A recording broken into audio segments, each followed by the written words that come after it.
L'idéal du mariage indissoluble de saint Augustin a dominé le Moyen-Âge. À la fin de la période médiévale, les vœux de mariage contenaient la phrase « jusqu'à ce que la mort nous sépare », soulignant le sérieux de l'engagement pris. En Europe, l'Église influençait chaque partie de la vie des gens et la désapprobation du divorce était une invention chrétienne. Le divorce était accepté dans l'ancien droit juif et romain, ainsi que dans le droit germanique précoce. Il a fallu un certain temps à l'Église médiévale pour soutenir l'idée du mariage comme une union permanente. Au début du Moyen-Âge, le divorce et le remariage étaient autorisés pour plusieurs raisons, comme l'adultère. En fait, le divorce par consentement mutuel était assez courant dans la plupart des pays du nord de l'Europe pendant les 7e et 8e siècles. Un homme pouvait se remarier après 5 ans si sa femme le quittait, mais seulement avec le consentement de l'évêque. Si une femme commettait un adultère, un homme pouvait se remarier, mais si un mari faisait de même, alors la femme ne le pouvait pas. Néanmoins, une femme pouvait se remarier si son mari était réduit en esclavage en raison d'une offense commise, mais uniquement s'il s'agissait de son premier mariage. Vous avez compris ?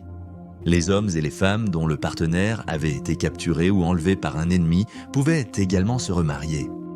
Au milieu et à la fin de la période, le divorce avait 2 formes.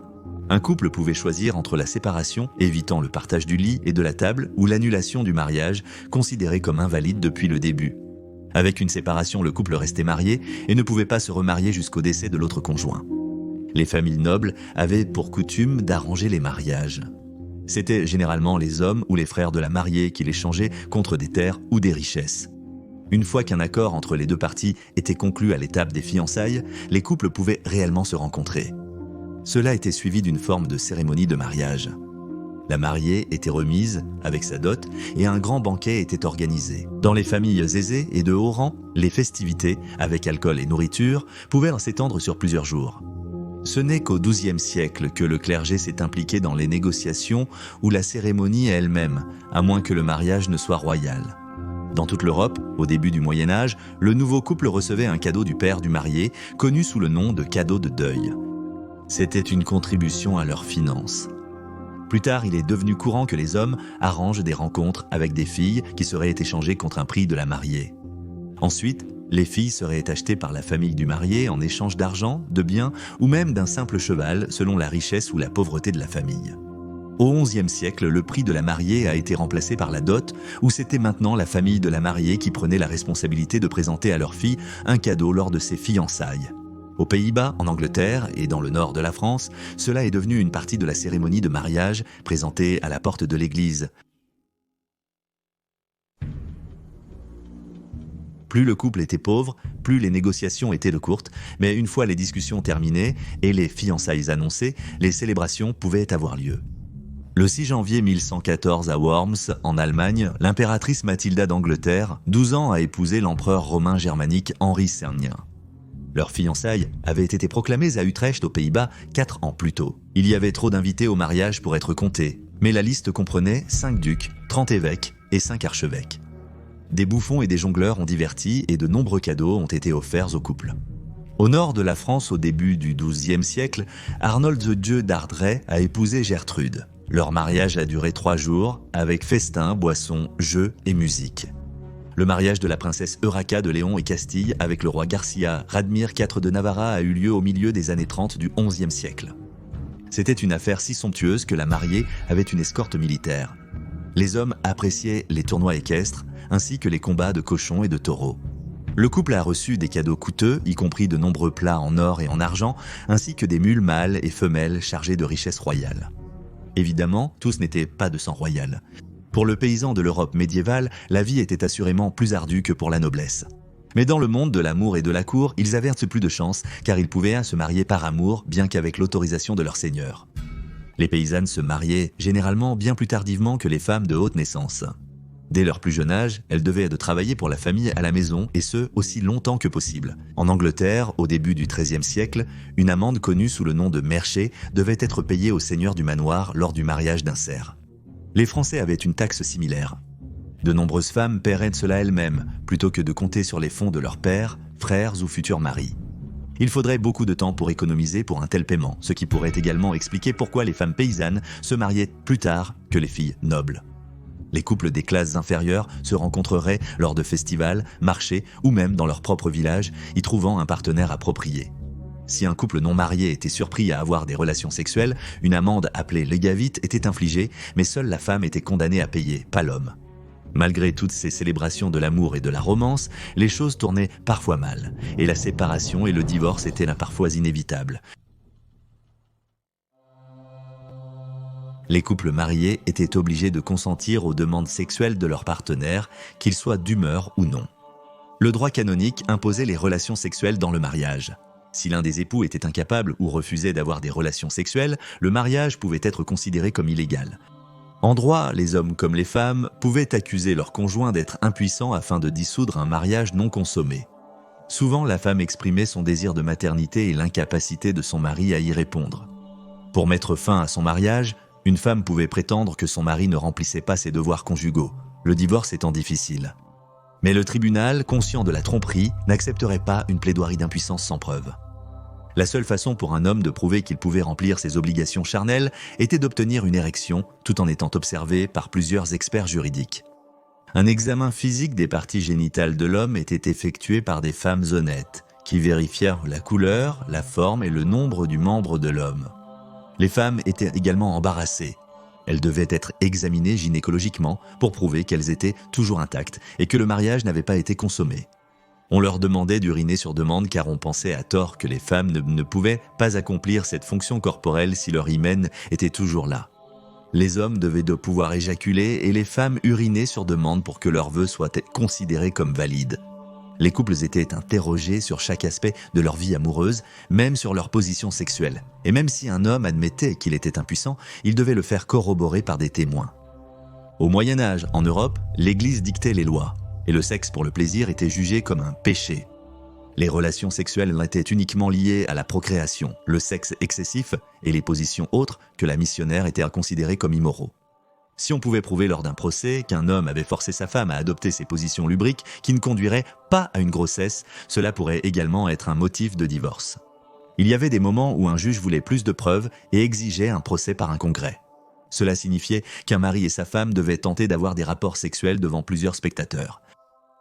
Et maintenant, c'est probablement le bon moment pour vous demander de ne pas stigmatiser les fantasmes des paysans du Moyen-Âge dans la section des commentaires. N'hésitez pas à laisser un commentaire et à liker la vidéo. Des archives de la ville de York, en Angleterre, révèlent 2 procès où des femmes ont cherché à rompre leur mariage, invoquant l'incapacité supposée de leurs époux à avoir des enfants. En 1368, Nicolas Canteloup s'est caché après que sa femme Catherine ait été au tribunal pour une annulation. Il était clair que Nicolas ne voulait pas d'examen physique. Selon Catherine, lorsqu'il dormait, elle avait tenté de toucher ses organes génitaux, mais avait trouvé cette zone, je cite, « aussi plate que la main d'un homme ». 2 ans plus tard, 3 femmes honnêtes ont été invitées à examiner John Sanderson et ont découvert qu'il souffrait également d'une certaine forme de déformation des testicules. Ces 2 mariages ont été annulés. Connu sous le nom de jugement de Dieu, le duel judiciaire permettait aux divins de trancher l'argument lorsque les classes dirigeantes ne pouvaient pas ou ne voulaient pas prendre une décision. 2 guerriers de force et d'habileté égales se battaient l'un contre l'autre jusqu'à ce que l'un d'eux cède ou meure. Le vainqueur était choisi par Dieu.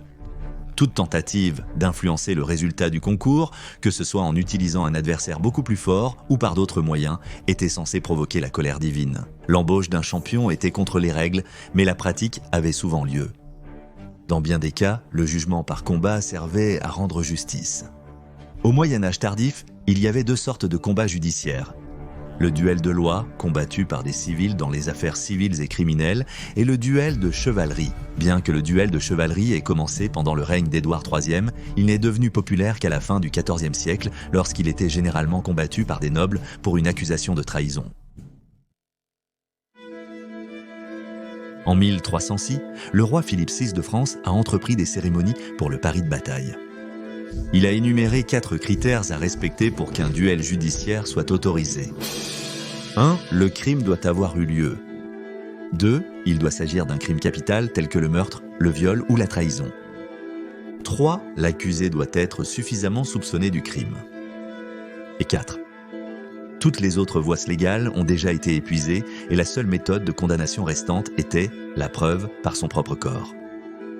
On croyait dans la légende médiévale que le corps témoignait contre l'accusé. C'est pourquoi l'utilisation de la torture était justifiée. Un duel judiciaire était une autre façon de découvrir la vérité cachée.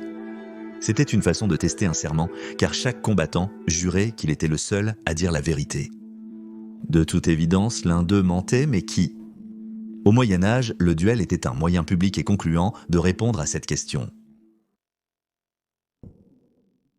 Un très célèbre procès par combat a eu lieu en 1386 en France pendant la guerre de 100 ans. Le chevalier français Jean de Carouge s'était prouvé être un brave guerrier en Écosse, bien qu'il ait perdu une somme considérable d'argent en combattant là-bas. En revanche, son ancien ami Jacques Legris, qui n'avait pas combattu en Écosse, s'était enrichi chez lui. En janvier, Jean partit pour Paris pour collecter ses salaires de la campagne écossaise. En route, il croisa son rival Legris et une dispute verbale éclata. La femme de Jean, Marguerite, était seule à la maison avec son mari absent et sa belle-mère était partie à Saint-Pierre-sur-Dive pour affaires, emmenant les serviteurs avec elle. Marguerite devait donc répondre elle-même à la porte lorsqu'un visiteur arrivait. C'était Adam Louvel qui parlait d'une dette qui était en suspens et devait lui parler. Marguerite n'était pas dehors et devait lui parler. Marguerite n'était pas à l'aise et a dit que ce n'était pas pratique, mais Louvel a insisté en disant que Legris, je cite, « t'aime passionnément. Il ferait n'importe quoi pour toi, et il désire grandement te voir. » Avec cela, les deux hommes se sont frayés un chemin à l'intérieur. Après avoir constaté que Marguerite résistait à ses avances et à une offre d'argent, Legris l'a violée pendant que Louvel la maintenait. Après, Legris a menacé de mort Marguerite et sa famille si elle racontait à quiconque ce qui s'était passé. À son retour, Jeanne a trouvé sa femme silencieuse et renfermée. Elle lui a parlé de l'agression. Enragée, Jeanne a poursuivi Legris en justice, mais sans témoin. Le comte Pierre, qui était aussi un mécène de Legris, a rejeté l'affaire, affirmant que Marguerite avait soit imaginé, soit rêvé l'attaque. Jeanne a courageusement demandé au roi un duel judiciaire. Jeanne a jeté son gant au palais de justice à Paris devant le roi, Legris, et une énorme foule de personnes. La cour de justice a cependant décidé d'entendre l'affaire au pénal. C'est tout ce dont Paris a parlé pendant tout l'été. À ce stade, Margrethe était clairement enceinte, bien qu'il n'y ait jamais eu de problème concernant la filiation de l'enfant, car malheureusement, les médecins médiévaux ont décrété qu'il était impossible qu'un bébé soit conçu lors d'un viol. Adam Louvel et la servante de Margrethe ont tous deux été interrogés et torturés car ils étaient des roturiers. Legris a affirmé que Jean avait battu sa femme pour la pousser à porter une fausse accusation. Legris a déclaré qu'il était à 25 miles de là avec son ami Jean Belteux lorsque l'agression présumée a eu lieu, mais cela a mal tourné pour Legris lorsque l'homme qui a fourni son alibi a également été arrêté pour viol lui-même plus tard cette semaine à Paris. Incapable de prendre une décision, le Parlement a jugé que Jacques Legris et Jean de Carouge IV devraient se battre jusqu'à la mort. Si Jean mourait pendant le duel, sa femme Margrethe devait être brûlée sur le bûcher pour sa tromperie. Après des mois de préparation, des milliers de spectateurs sont arrivés à l'arène de l'abbaye Saint-Martin-des-Champs le 29 décembre 1386. À midi, le roi est arrivé et le duel a débuté. Jeanne et Legris étaient à cheval, tous deux vêtus d'armure de plaque, et la foule est devenue folle. Chacun portait une lance, une hache de bataille, une épée longue et un poignard. Le roi a fait chevalier Legris afin que les hommes ne soient si d'égale statut, et après que les deux hommes ont prêté serment à Dieu, à la Vierge Marie et à Saint-Georges, Jean a embrassé sa femme et promis qu'il reviendrait. Après un choc de lance sans blessure, ils ont démonté. Jean a glissé sur le sol mouillé et Legris l'a poignardé à la jambe, mais Gine a pu se rétablir et s'est jeté sur Legris, le clouant au sol. Après avoir fracassé sa visière, Jean a enfoncé son poignard dans le cou de son adversaire, le tuant. Puis, il s'est dirigé vers sa femme et l'a étreinte au son des foules en liesse. Jeanne a été récompensée par de grandes richesses et une place dans la maison royale, tandis que le corps de Legris était ramené sans cérémonie à Paris, où il a été exposé sur le gibet de Montfaucon. En raison de l'engouement et de l'hystérie publique suscitée par l'incident, le Parlement a jugé que ce serait le dernier duel judiciaire autorisé par un tribunal en France. Au Moyen-Âge, si une femme était accusée d'un crime, elle pouvait exiger que le verdict soit déterminé indépendamment et utiliser le jugement par combat. Elle pouvait choisir un champion qui se battait pour elle, c'était parce que l'adversaire était son propre mari. Peut-être parce que la personne qu'elle choisirait habituellement comme son champion était la personne contre laquelle elle était actuellement d'une femme pour prendre les armes contre son conjoint si elle le souhaitait. En 1467, l'Allemand Hans Stockhofer a écrit un manuel d'escrime. Il décrit des techniques générales et avancées pour le combat à l'épée en utilisant des dagues, des boucliers, des lances et d'autres armes. Il enseigne comment manier une arme, se positionner, attaquer et contre-attaquer. Il consacre également tout un chapitre au combat entre un homme et une femme en utilisant des dessins détaillés avec des légendes pour expliquer la procédure. Selon la loi allemande, pour que le combat soit équitable, contrairement au duel standard, l'homme ne pouvait pas choisir son arme. Il était placé dans un trou de près d'1 mètre de large jusqu'à sa taille. Il était armé de 3 gourdins en bois. La femme, supposée peu familière avec les armes, s'est vue fournir 3 pierres enveloppées dans un tissu. Chaque pierre pesait entre 1 et 5 livres. Pour équilibrer encore plus les choses, le mari avait également une main attachée derrière son dos. Bien que l'homme ne puisse pas quitter les limites de la fosse, si l'homme touchait le bord du trou avec soit sa main, soit son bras, alors il devait abandonner l'un de ses clubs. Après les avoir tous perdus, il continuerait sans armes. Si la femme essayait de le frapper avec sa fronde pendant qu'il abandonnait un club au juge, alors elle devait abandonner l'une de ses pierres. Le livre montre 2 versions différentes du concours. L'une où la femme est victorieuse, la montrant tenant l'homme dans une clé de tête, l'autre montre l'homme gagnant en entraînant sa femme dans le trou avec lui. Il y a même des instructions sur le type de vêtements à porter montrant une sorte de combinaison moulante à capuche avec des jambes étriées. Sur les erreurs courantes à éviter et les techniques pour négociants pour se sortir d'une prise. Bien que le duel n'ait presque jamais été un combat à mort, la défaite pour l'une ou l'autre des parties a toujours entraîné la perte d'une vie. L'homme serait exécuté avec honneur sur la place de la ville et la femme serait enterrée vivante. Vraiment médiéval. Sur cette note joyeuse, merci d'avoir regardé cette vidéo. Veuillez vous abonner si vous appréciez le contenu de cette chaîne, car nous mettons en ligne des vidéos chaque semaine et je vous verrai bientôt. Santé!